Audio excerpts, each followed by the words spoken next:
I'm excited to be able to welcome on one of the top rising guys in 2022 and Alex Karaban. What's going on today, bro? Of I'm good. How are you? Thank you for having me. course, man. Well, I mean, obviously, it's been a couple of days now since college coaches can reach out to you and you've been pulling a lot of offers. Talk about how busy you've been. What's recruiting been like the last couple of days? I've been pretty busy lately. It's overwhelming at times, but it's honestly a blessing. And I've had a variety of schools reach out to me from Providence, Indiana, Stanford to Villanova, Michigan, and Texas. So yeah, And you pulled in a few offers. I mean, Penn State recently, Boston College, Bryant. I mean, when you actually get those offers come in, what does that feel like? it's awesome. Just hearing the coach offer me, it's like it's one of the best feelings to have an opportunity to go play basketball for them and for them to believe in me. So yeah. And when you look at you as a player, I mean, obviously you've been developing, you've been getting a lot more attention now to the point where you have been able, like you said, get calls from Georgia, get calls from all different schools across the country. I mean, what's it look like for the future? I mean, how do you kind of see yourself in terms of the 2020 class where you kind of stand? I feel like I stand pretty well with the top players in the class, especially being ranked by ESPN lately. But having those college coaches just believe in me, it just gives me more confidence to be like, I could really do something with basketball.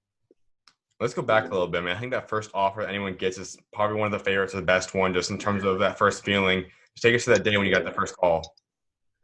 Yeah, my first call, so that was in like late March, and that was from Providence, and they offered me. They've been to a lot of my games, a lot of our open gyms at school.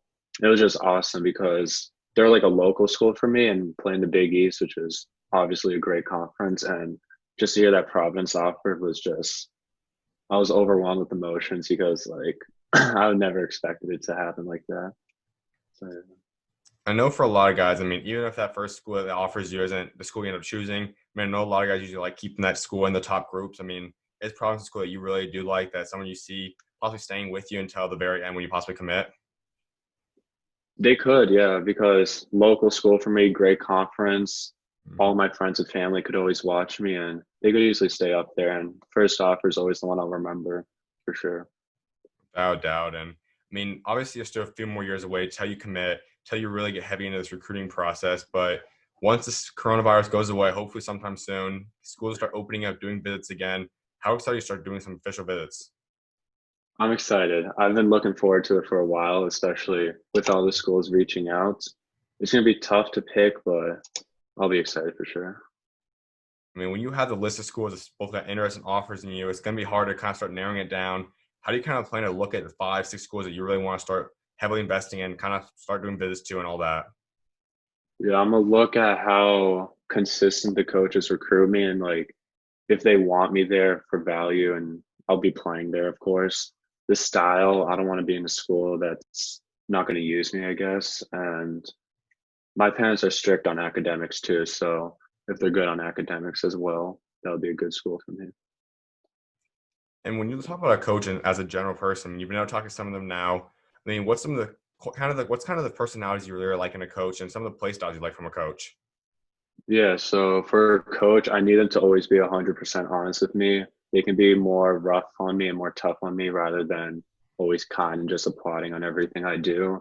So as long as they're just honest with me, I'll be completely fine with them. And for style that I like more of a fast-paced type of going offense where I'll be inside and out, I guess, be able to showcase my talents from there. A lot of people talk about your game as a player that is kind of under the radar in terms of athleticism. I mean, you do have a lot of athleticism in you. I mean, I know you obviously caught some guys off guard with that. Take us through how you kind of learn to use your athleticism in games. Yeah, so my coach, both AAU with expressions and at high school, they always stress for me to dunk everything, or try dunking everything. So lately, that's all I've been doing. So I guess that's helped me get more athletic, but just them being strict on me about that. Yeah. It's now been 3, 4 months now of obviously no games. You would be playing AAU right now. What have you been able to kind of key in and work on during this time? Yeah. So during this time, I go to my trainer like a lot of times for a while, and he's been stressing on changing my body, getting stronger, quicker, all that stuff to look more like a college basketball player for now. And then also, I've been working a lot on my ball handling, just being able to create my own shot and just take other people off the dribble. And in terms of your high school career now, I mean, you didn't start like a lot of guys do in ninth grade as a freshman. You've been playing high school basketball since an eighth grader. What kind of led to that experience? Why were you able to go and why'd you kind of decide to go play high school ball as an eighth grader? I feel like playing high school while I was in eighth grade has definitely helped for sure. If I hadn't started that early, I don't think I would have the confidence or be as good as I am right now.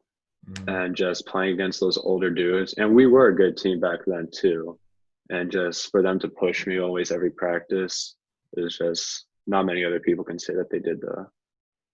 And as an eighth grader playing technically as a freshman, theoretically, you average 16.6 points per game. Why were you able to be so comfortable going into high school while still being younger than anyone in high school should be usually?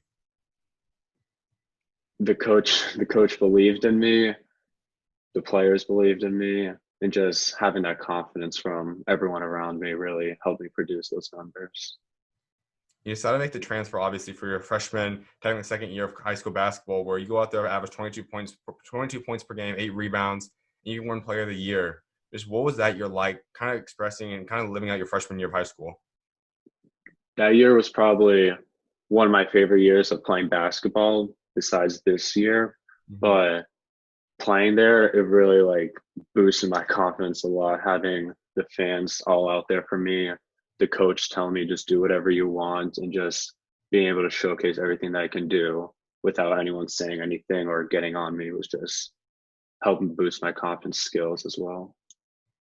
I saw obviously you made a quote before earlier. I mean, after that year, you kind of decided that it probably wasn't able to push you as much as playing in the normal school districts. So you also make the move into a prep school, go to New Hampton Prep. I mean, what kind of led to that decision? Why did you choose them? New Hampton was honestly just because the competition was significantly better playing against Northfield, Mount Hermon, Brewster Academy a lot.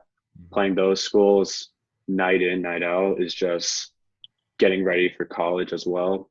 And just for their coach to allow me to be in the gym 24/7, work out whenever I want, do whatever I want at the school, was just honestly like made me want to go there so badly. And you guys were able to win NEPSAC champions. I mean, the tournament obviously gets cut short. We know all the stuff that happened with coronavirus. But in terms of your overall season, I mean, you look at what you were able to accomplish this year. What would you say was your biggest takeaway from it? The biggest takeaway from that season was just the struggle really helped us prevail because we went on like a 5, 6 game losing streak and probably the team almost quit. We almost gave up. But if we hadn't went on that losing streak, we would have not won the championship. It really brought us together. So just the struggle, I guess, really helped us. And you come away with this year being a sophomore, averaging almost 20 points a game, almost 10 rebounds. I mean, over a block a game. What's the next level for you? What do you want to achieve next year statistically for your junior season? Increase all those stats. Go to maybe 25, go to 12 boards. I can do it. I believe in myself, and just increasing my stats against that competition will for sure help me translate to college. And so now you've been at 3 schools in 3 years. Next year, you still plan to stay at New Hampton? Yeah, for sure. For That's sure. awesome.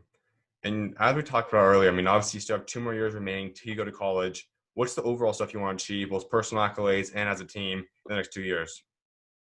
Um, so as a team at New Hampton, we hope to go back to back to back, I guess, as champions when I'm there. And for AAU, hopefully win Peach Jam. Mhm. This year got taken away from us, but next year I'll have a shot at it. And for accolades, I'd say hopefully win NEPSAC Player of the Year. This year it was Terrence Clark, but it was all right. And then Gatorade Player of the Year will always be nice in my state. Without a doubt. And overall, we talk about your recruiting process again. There's going to be a lot of the different factors obviously go into your final decision. What would you say are some of the biggest things? I mean, I know some people, especially with everything going on, like staying closer to home, is staying close to home something that you would value, something that you think would impact your recruitment? Staying close to home, it would be nice to, but my parents don't really necessarily care if I stay home or Mhm. go far. They just wanna want what's best for me, and to if a school out west will be best for me, then they'll be fine with it. Or they said anywhere is perfectly fine as long as I like it and it's best for me in my situation. In terms of a coach, I know a lot of guys have a lot of different preferences. I mean, there's some things about a coach. Some guys we see a lot more of these player coaches, guys that have achieved what you also want to do at playing the NBA as a coach. Is that something that you think would be a cool thing to have? I mean, You obviously have a few coaches that play in the NBA that's recruiting you right now. What would it be like to play with one of those guys? It would be awesome just to take their knowledge and what they've done in the past. Like anything they say, you're definitely learning from them. And for them to reach the goal that you're trying to get to, they'll definitely help for sure. And just taking away everything that they've done will definitely help. Another big part of recruiting for some guys is a potential of teaming up with someone. I mean, are there any guys you've talked to, rather AU teammates, high school teammates, that you would like to possibly go to the same school as? I've never thought of that yet. I Mhm. can definitely think about the next 2 years, but maybe some kids from my expression students I'd like to team up with. Just they're a year older, and we'll see how that goes. But I'll definitely think about it for sure. Yeah.